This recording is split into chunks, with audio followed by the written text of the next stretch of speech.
Okay, here we go again for another strange adventure in Midnight Skeptic Land. It's that time again.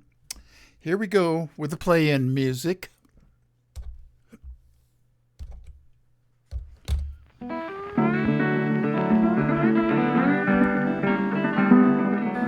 You are listening to. You have been listening to the Midnight Skeptic on Petaluma, California. LP. Excuse me. Petaluma, California.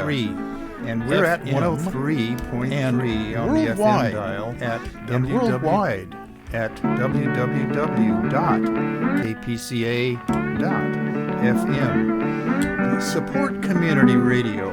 You are listening to patreon.com/LP Petaluma, California. Access. And remember, think critically, think logically, and live joyously, and most importantly, pet your kpca.fm.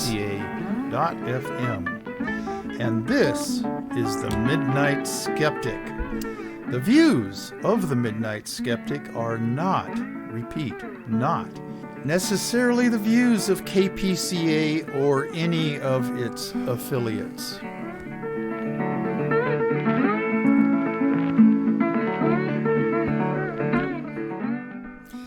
I got to apologize to my viewers on YouTube and the radio people. There was something wrong with the keyboard here, and when I punched the number 1 for my play-in music, all of the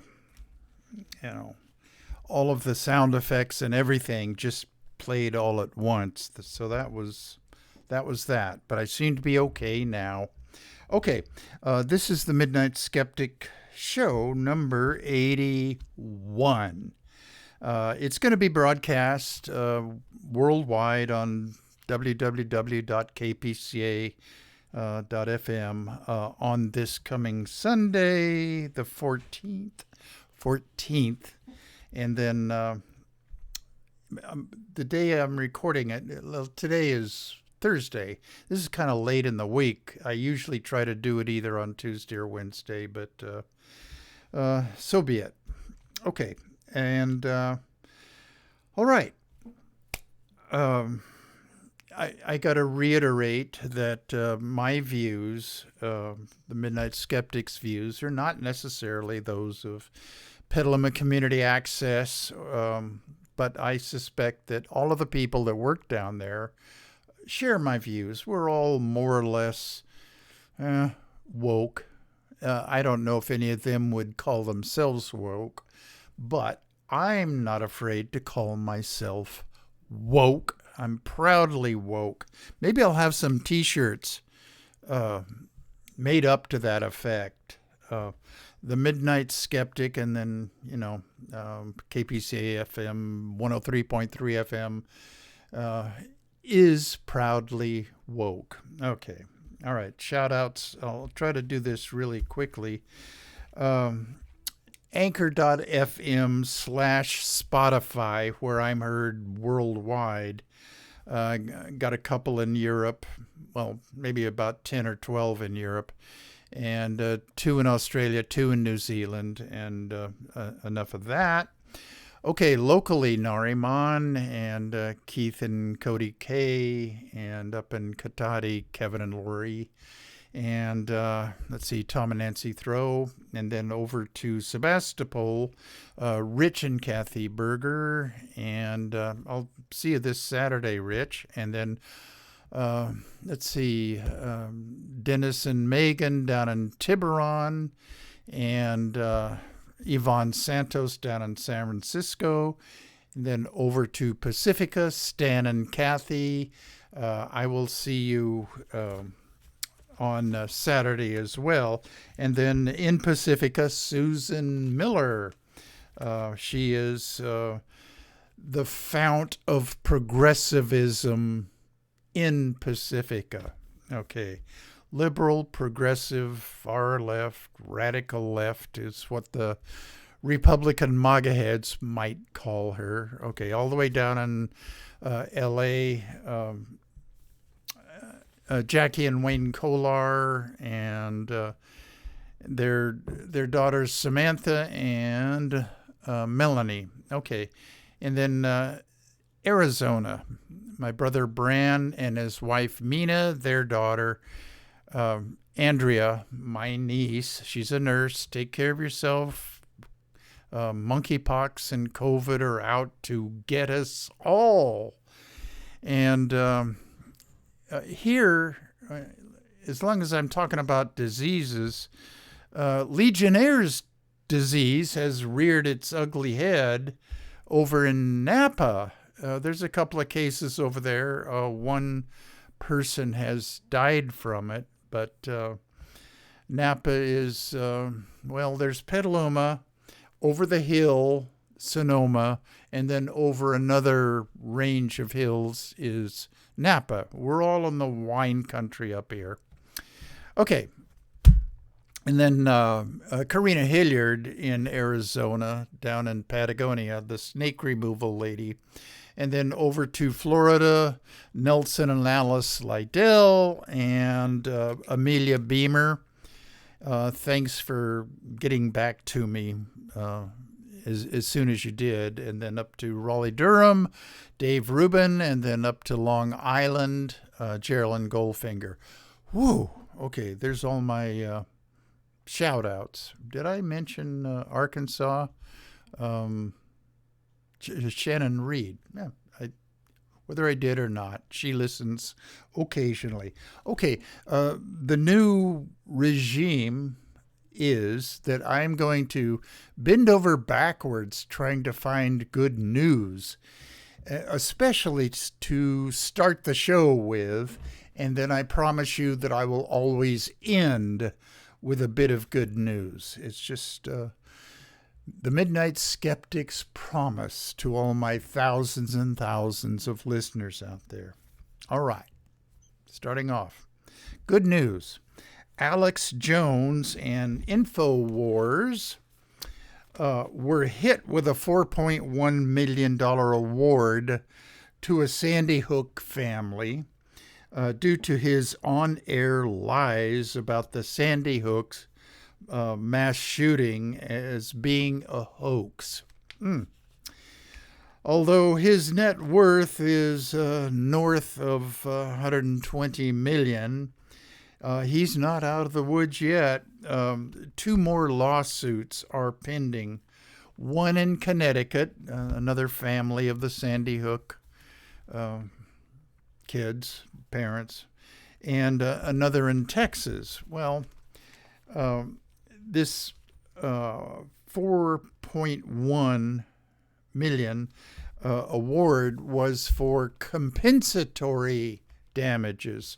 Okay, after I wrote all this down, the punitive damages award came down for in excess of 40 million. So between the two, about 45 million. That alone would not be enough to completely shut this creep up, because he still has his InfoWars and his outlets on various radio stations, although he is being abandoned by advertisers and some radio outlets. Excuse me, got a sip. That's grape juice, as usual. Okay. All right. Kind of good news. It's more trivia than anything.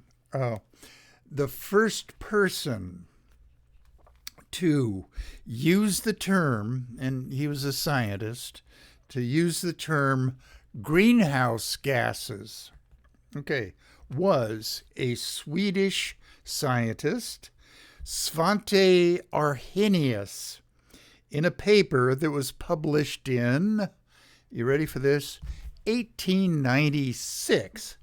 Scientists who really studied this kind of thing were aware that the burning of coal, mainly back in those days, and oil and natural gas releases carbon dioxide into the atmosphere. Okay, but he was the first guy to actually give it a name. Greenhouse gases. I don't know whether he used the term greenhouse effect or not, but he was well aware of the dangers of humanity burning up coal, oil, and natural gas. Okay, now, on that same vein, on August 14th, 1912, the Rodney and Ottumwa Times. Okay, now this is an English local newspaper. In their science notes and news section, there was a headline, "Coal Consumption Affecting Climate." And okay, that was the heading of this article. The furnaces of the world are now burning about 2 billion tons of coal per year. And the burning of it, meaning uniting with oxygen, it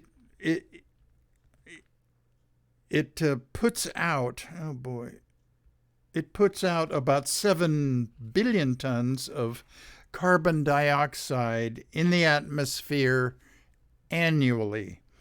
I don't know who wrote this article. It was some scientists. This makes, this is way before the scientists of Exxon in the late 60s, early 70s, tried to convince the owners of Exxon Petroleum, which is now Exxon Mobil, by the way, that this was happening. And I guess since Arrhenius' time, in 1896, it had been happening for 60 or 70 years. And Exxon's own scientists, and I've talked about this on a show about a year ago, I think. Well, maybe about 2 years ago. It was back when I was talking mainly about environmental issues. Exxon scientists presented their papers to the CEO, CFO, and all of the executives from Exxon, and they were presented with a dilemma.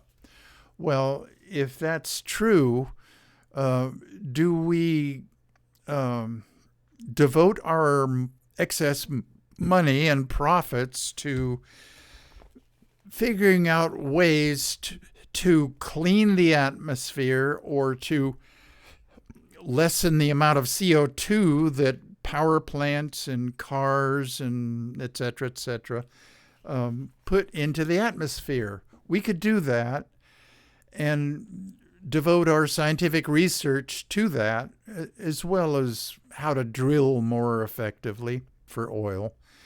Or we could just try to buy Republicans in the United States government, and we could start up think tanks to sow doubt in the minds of the public about whether CO2 atmospheric warming is really a danger or not.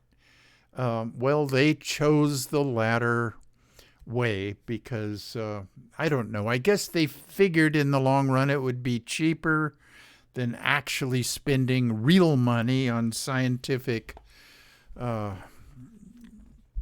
ways of eliminating CO2 from exhausts from cars and factories and power plants and etc. Okay, I'm riffing, as you can probably tell.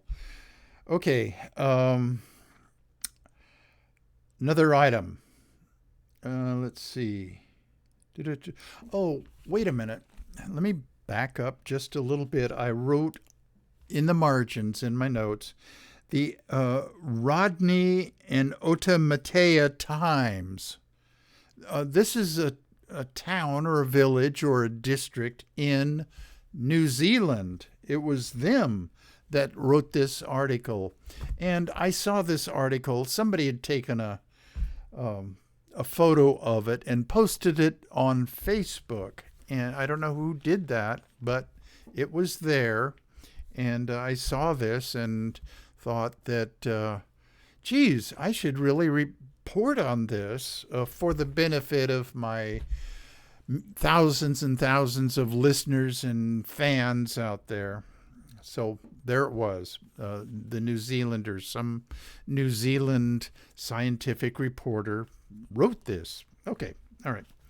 New topic. Cracker Barrel restaurants. Now, it's a chain of diners, upscale diners based out of Tennessee. They introduced an option on their breakfast menu, which was Impossible Sausage, a meatless breakfast patty made from plants. Okay, they're out here in California. Boy, I'm sorry. I've got to take another sip here right quick. My throat's getting dry.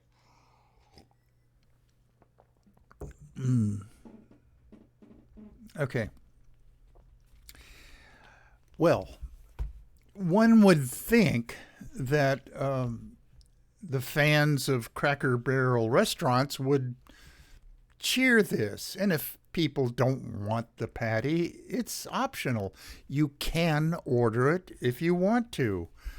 The few people that are in the South area where Cracker Barrel restaurants are located, might appreciate having that option.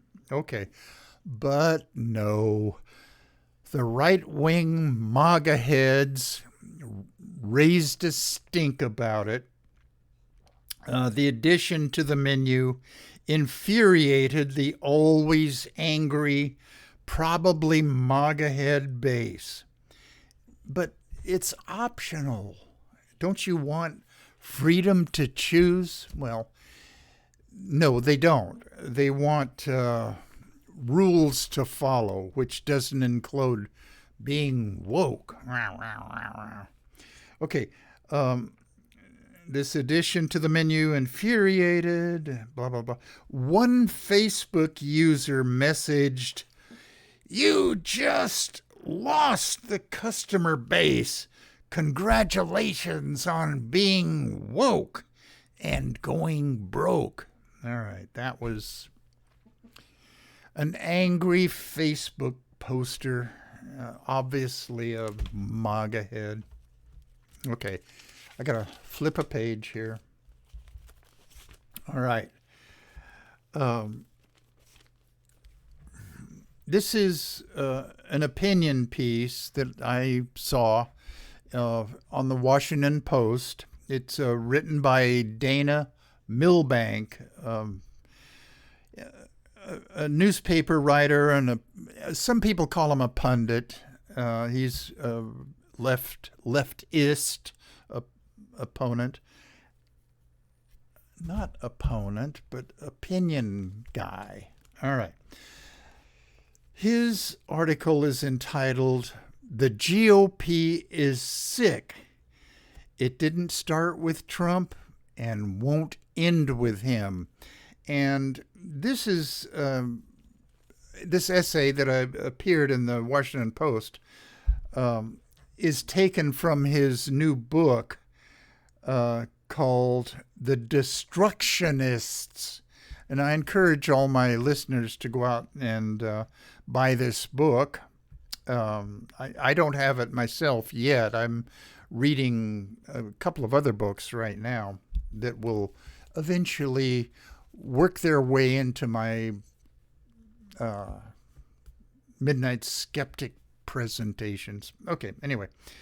The name of the book, "The Destructionists, the 25-year crack-up of the Republican Party." Okay, written by Dana Milbank. And let's see, one of his quotes, that not necessarily related to this, but The GOP paranoid fringe is becoming the establishment of the GOP. And that's a quote from Dana Milbank. All right. The seeds of sedition had been planted long before the January 6th Trump mob stormed the Capitol. On September 27th of 1994, more than 300 Republicans, members of Congress, and congressional candidates gathered on the Capitol steps to become followers of the new GOP leader. Well, who was that? Newt Gingrich. And his philosophy was no more compromises, no more collegiality or decorum. Smear tactics and victory at all costs was going to be the new norm. Democrats were now the enemy. All right? Gingrich's contract with America set America on a course toward the ruinous politics of today. Except the MAGA head cult of the orange sociopathic bloat bag, well, they have AR-15s now, so they're far more dangerous. It's not that the right-wing MAGA, well, they weren't MAGA heads back then, but the right-wing Republicans didn't have any guns. They just, they were as controlled by the NRA then as they are now. One good thing is the NRA is having financial troubles and fewer donations from their followers and the gun manufacturers. So they don't have quite as much clout as they used to back in Newt Gingrich's time.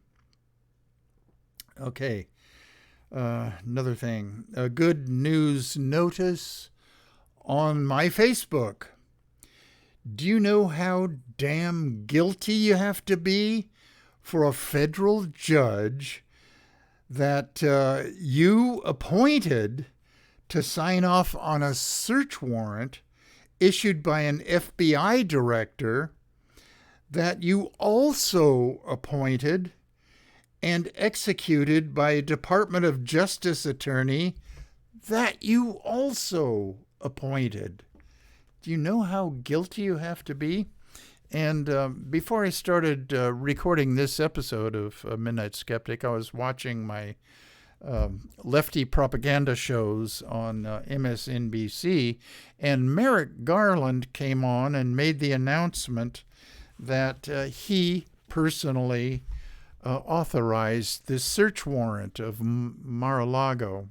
And he's a very low-key, very measured in his statements. But as one of the commentators said, Merrick Garland is playing chess, and Trump is just playing checkers, and he's not even very good at checkers. Okay, I said on my Facebook announcement about this upcoming show that I'm doing now that I wouldn't even mention the Mar-a-Lago FBI search, so I apologize that I did mention it. Okay, all right. I'll not mention it again in this show. All right, good news. Walgreens can be held responsible for its role in San Francisco's opioid epidemic. Walgreens, okay, now here's the corporate name of it. Walgreens Boots Alliance Incorporated. And on the stock market, it's called WBA.O. Okay. And they're a holding company. And District Judge Charles Breyer accused and made a ruling against Walgreens for 15 years of not checking uh, potential overdoses because they don't check their pharmacists, or they didn't, and maybe they still don't for all I know. But of course, Walgreens is going to appeal this. Walgreens and other pharmaceutical companies have already been held liable for this. Some of the other pharmaceutical companies and pharmaceutical distributors have already been fined X amount of millions of dollars, and they've, I guess, paid up already. But Walgreens wanted to go to court because they thought they could win. Well, they didn't win. So, 3 cheers for U.S. District Judge Charles Breyer. Okay. And the original suit was brought against Walgreens by the city of San Francisco back in 2018. Well, 5 years later, is that right? 2018, 19, 20, 21, 22. All right, 4.5 years later. The ruling finally came down, and I don't know how much they're going to be liable for, but they promised that they would appeal. So, whether you want to shop at Walgreens or not, it's up to my listeners and fans out there. Okay. So that was more good news. Okay, horrible news. Teachers out there, listen up. Okay. Florida civics and history teachers are required to attend a 3-day patriotic history indoctrination seminar. Ron DeSantis. Here's one example. Students would be told that George Washington and Thomas Jefferson were against slavery. Well, maybe they were to some degree. Well, this new curriculum omitted the fact that both George Washington and Thomas Jefferson owned slaves. They don't want that being mentioned. I mean, the MAGA heads don't want that to be mentioned. Why, that would be CRT. The content of these patriotic history seminars are developed by and heavily influenced by Hillsdale College. Now, I think on an upcoming show, maybe next week, maybe the week after, I'm going to go into what they're all about. Anyway, basically, they are a fundamentalist evangelical college that has an undue influence on all things MAGA head. Okay. I was also going to do on this show a pretty big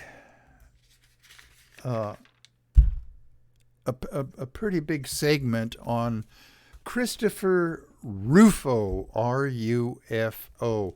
He is associated with the Manhattan Institute, and one of his jobs is to come up with these ideas and terms and talking points that stupid-ass MAGA-head Republican politicians can use to help their, attempts at getting reelected.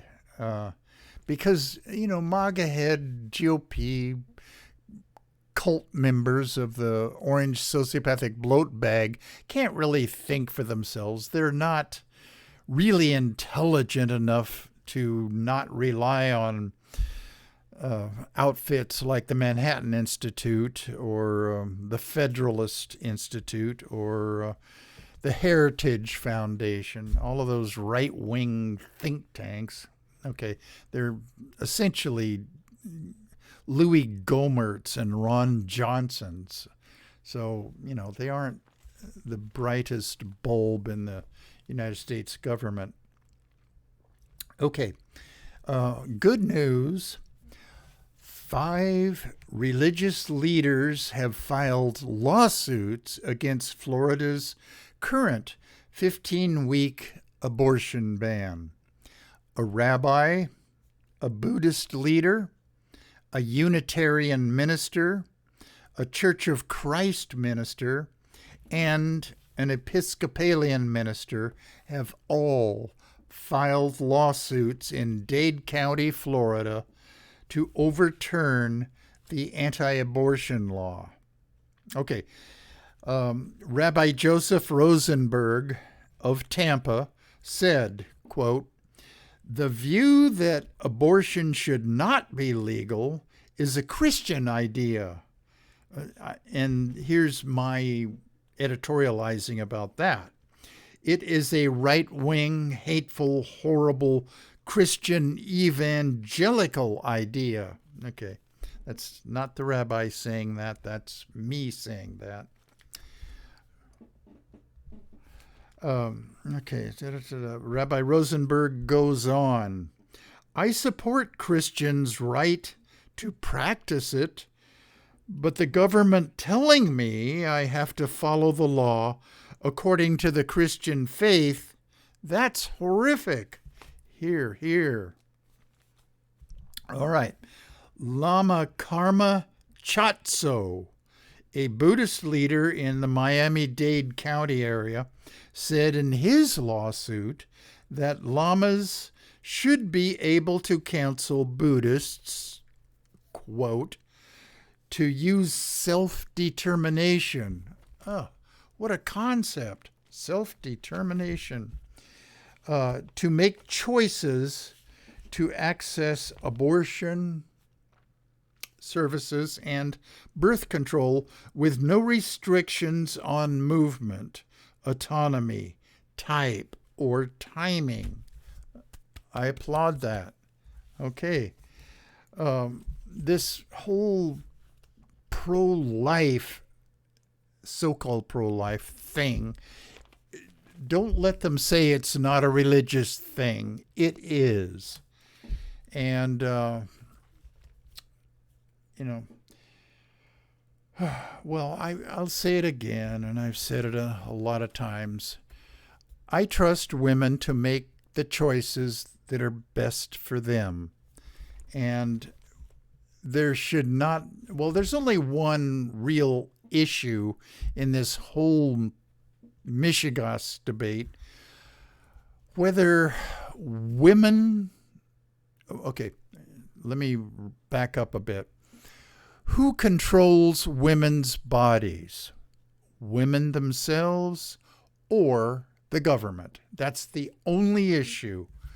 And women should control their own bodies, their own future, their own earnings, whatever. They should be blessed with self-determination. We should all be blessed with self-determination. And MAGA heads would object to that. Excuse me.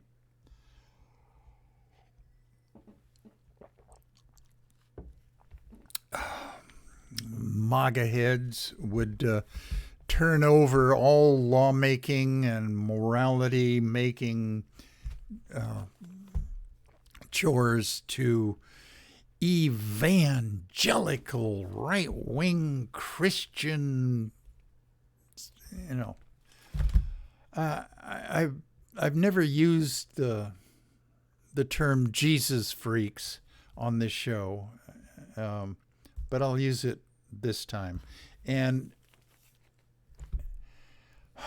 the term Jesus freaks has been used by just hostility toward Christianity in general. There are, I believe, most Christians are good people. Good in the sense that they accept other people, They appreciate other people, and they don't try to bend over backwards to change other people to be more acceptable version of what people are born to be. Okay. But then there's that sizable minority of Christians that are the right-wing evangelicals that I have zero respect for. Okay, I got to take a deep breath now. Whew. All right, more good news. Daria Kasatkina, and I mentioned her on last week's show, and this is an update on her. She won the Silicon Valley Classic tennis tournament this last weekend. As I mentioned on last week's show, the top-ranked Russian women's player, who at that time before this tournament was 12th in the world a few weeks ago, came out as gay. And she posted a few pictures of herself and her girlfriend online. Her girlfriend is figure skater Natalia Zabiako. And Natalia was courtside when Daria won this tournament down in Silicon Valley. And they hugged joyously after Daria's victory. She has Daria, and I guess Natalia as well. They have also criticized Russia's invasion of Ukraine. 3 cheers for them. Okay, another good news in women's sports. Sue Bird is retiring from the WNBA after this year. She's 41 now. And boy, I have seen her play on television for the Seattle Storm. And boy, I wish that I was in that good of a shape when I was 31. Oh. And she's played her entire career with the Seattle Storm. And her fiance is Megan Rapinoe, the women's soccer star, the Olympic gold medalist. I think she has 2, maybe 3 gold medals from the Olympics. But I wish them a happy future. I don't think that Megan Rapinoe is going to be playing anymore with the United States women's soccer team. But whatever her plans for her own future and that of Sue Bird's, I wish them well. Okay. Kind of bad news. I don't know. I'm mixed about how I feel about this. I mean, the Israeli Nazi hunters that this has happened a few times recently.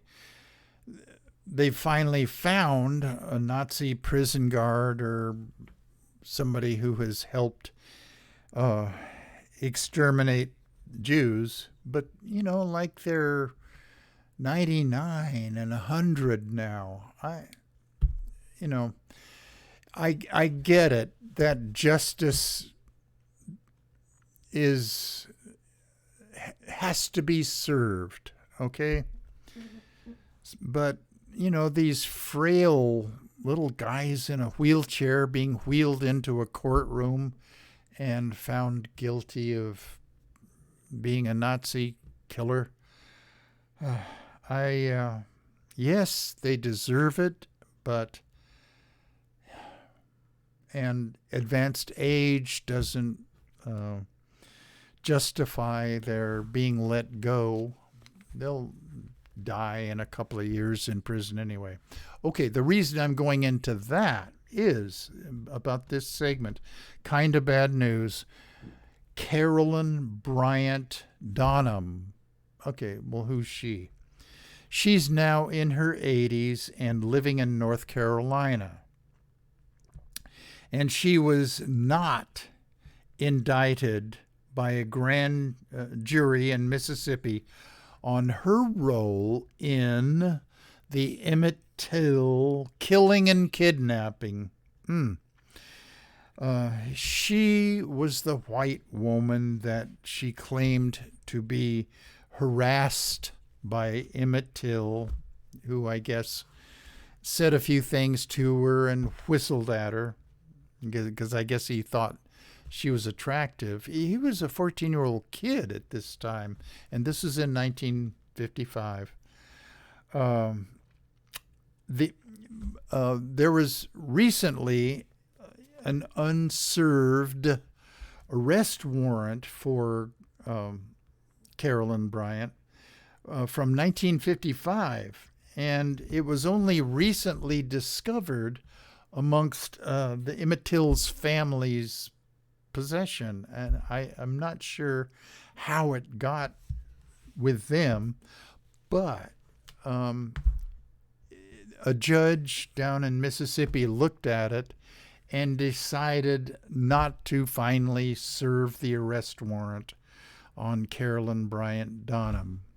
And I think Carolyn's husband at the time and another relative and then some other Southern Yahoo dragged Emmett Till down into a gully with a little creek running through it, beat and tortured him, and then left him there.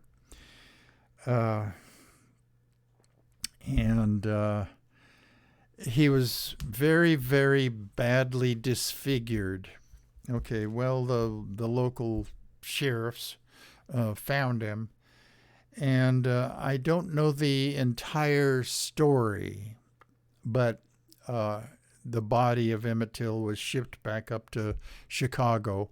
His mom decided to hold the funeral with an open casket so that the mourners and family members could see for themselves what these Southern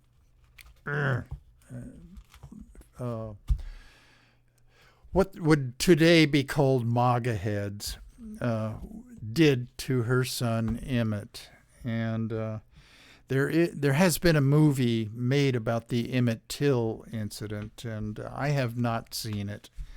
But anyway, that's an update on that. Okay. This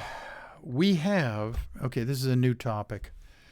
Bad news. Okay, we have on the U.S. Supreme Court Joseph Alito, who, in the Midnight Skeptic's opinion, is a Christian nationalist. Now, he claims that he's Catholic, but essentially he's a Christian nationalist. Of course, he would never identify himself as such. He keeps on using the phrase religious liberty, which is Christian speak for making Christian and or Catholicism, fundamentalism, the law of the land. And I want to read you a few things from the article. Okay. Oh, here we go. All right. Joseph Alito, excuse me, damn it. Samuel Alito. You know, I think in my mind, for a brief time, I conflated Joe Alito, who was mayor of San Francisco a long time ago, with Samuel Alito. My bad. His name is Justice Samuel Alito. Okay. He gave a speech in Rome to some religious gathering. Anyway, his chief topic attracted less attention, but was most noteworthy: the need to protect religious freedom from what the justice described as increasing public indifference, if not outright antagonism. But religious conservative groups have used similar terminology to refer, for example, to support for same-sex marriage and transgender rights. This new moral code was in quote marks here. The new moral code.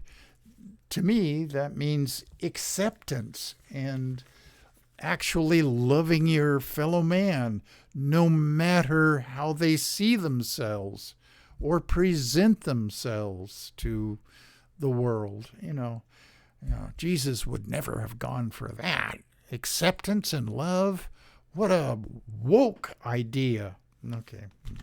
Damn MAGA heads. I think Samuel Alito is a secret MAGA head. Okay, where am I? It is challenging, Alito said, quote, to win the battle to protect religious freedom in an increasingly secular society. These days, he said, American society appears to be sending the message that it's acceptable to worship in the privacy of one's home or church, but, quote, when you step outside into the public square in the light of day, you had better behave yourself like a good secular citizen. Okay, in addition to being a Christian nationalist, he's also paranoid. Okay.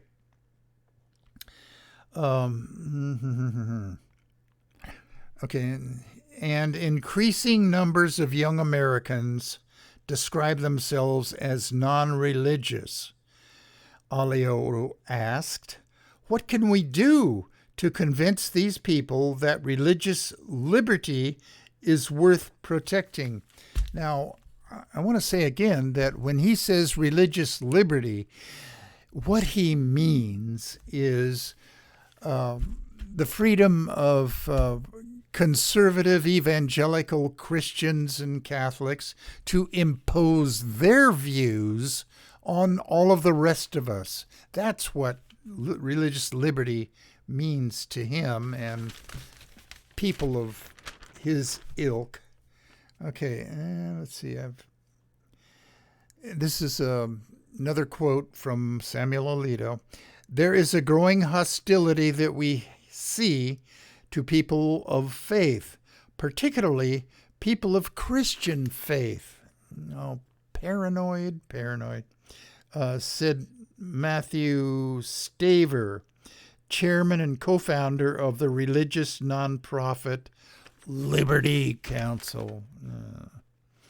But Rachel Laser, Laser, president of Americans United for Separation of Church and State, which I'm not a member of, but I'm thinking about joining that group. Okay, where am I? Separation of Church and State, which filed arguments with the court supporting a right to abortion. Here's a hint. I wish that the people who are in favor of women's self-determination would quit using pro-abortion or women's right to abortion. Just lose that term. Nobody is for abortions. Okay, it's something that sometimes needs to be done, wants to be done, whatever. But what the opposite political people of the pro-life should keep saying is that it's a woman's right to choose, a woman's self-determination. Just don't mention abortion. Okay, got a little bit more time here. It's absurd to say there is hostility toward far-right Christian extremism, which Justice Samuel Alito embodies, when the Supreme Court is taking every opportunity to impose this narrow viewpoint into our laws, Laser said. This is Rachel Laser, Separation of Church and State organization. They're trying to establish a religious extremist viewpoint as the baseline in America. What that ultimately means is taking down our democracy. Here, here. Okay, and let's see. I've got about 7 or 8 minutes to go. Okay, that was the Samuel Alito. Boy, I even wrote down Joseph in my notes. Okay, the People's Park War is heating up again. Back in the late 60s and early 70s, when I was living in San Francisco, the free speech movement and the hippie era, some group decided that a patch of ground in the middle of Berkeley should be liberated from the man and given to the people, I guess, as a ground zero for Marxist-Leninist paradise. Okay. If any officials over in Berkeley or the East Bay are listening to this, the Midnight Skeptic's advice to you all is to just let People's Park go. And I know that the property is owned by UC Berkeley, and what they wanted it for was for half of it to be devoted to student housing, which is sorely needed. And the law is on their side. But let it go, Berkeley. The only thing that will happen is police officers will get hurt, students will get tasered and sprayed, and students will wreck construction materials. And I realize that a lot of the protesters are just anarchists, which I am not for. That they just like wrecking things to be cool. They were back in the 60s and 70s as well in the protests for People's Park. There's always that element of protest movements that just want to have fun and torch police cars and wreck construction equipment if they feel like something in particular shouldn't be constructed. Okay, so Berkeley and UC Berkeley, let it go. All right. Okay, another topic real quick. Despite MAGA-head GOP fears of CRT, the 1906 Atlanta, Georgia, race massacre should be remembered in history lessons. Also, the Tulsa race massacre of 1921. Idiot MAGA head GOPers my notes. MAGA head GOPers claim that reminding students of these incidents will make them hate Merca. It won't. if it's taught right, and 99% of history and civics teachers will teach it the right way, it will show these students that we have come a long way toward equity and justice. Okay. I promised to end the show with a bit of good news, and I have it. Okay. Mandela Barnes, who was the lieutenant governor of Wisconsin, is facing off against the incumbent senator, Ron Johnson. I'm sure that you would recognize him if you saw him. He's kind of the senatorial equivalent of Louis Gohmert of Texas, who was the stupidest House of Representatives guy in the world.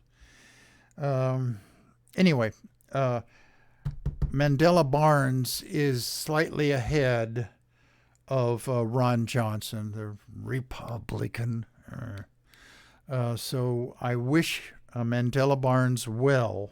And, if my listeners, any of them, have a couple of extra bucks lying around, donate it to Mandela Barnes. Really. We need all the Senate seats that we can get flipped. Okay, I'm going to play the out music now. It's almost 58 minutes.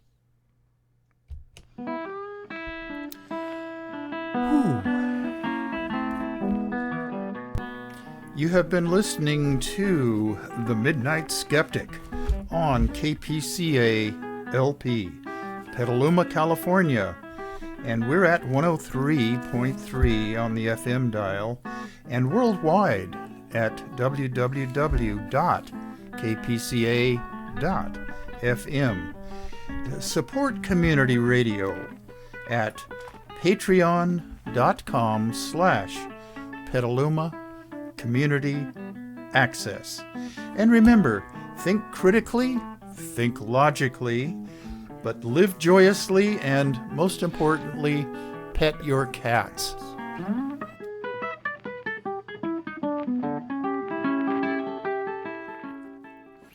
Okay, I'll record another show next week and update on a number of different things.